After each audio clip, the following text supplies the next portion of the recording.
togetherness, I think, hindi naman, ito, it works for us, pero I think para sa akin, sa mga nagtatanong kasi, anong sikreto? Siyempre parang, hindi naman sikreto talaga, pero importante meron kang masarap na asawa.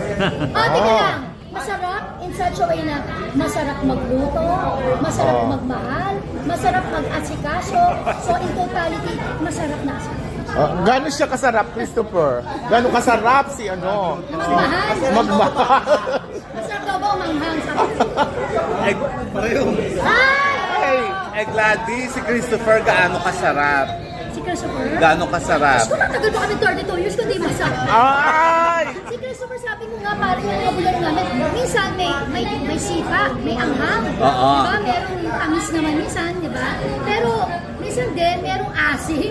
Diba? Siyempre may mga times na maasim kayo sa isa't isa dahil may stress sa work, kulang sa pahinga, hindi kayo masyado nakikita.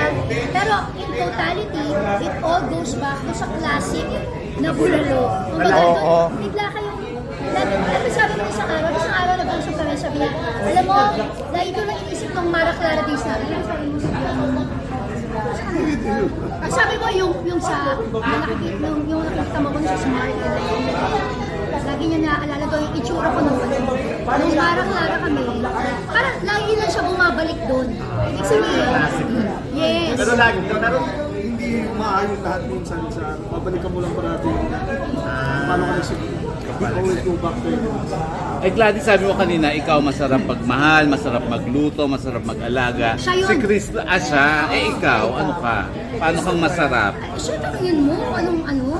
Chris, paano masarap si Gladys? Ganun din ba tulad mo? Gladys ba parang bulalo rin na laging mainit? O sinigang. Sinigang. Adobo. Well, we have 4 kids, so... So, ang ibig na sabihin nun, masarap day and night. O so yung pagmamahal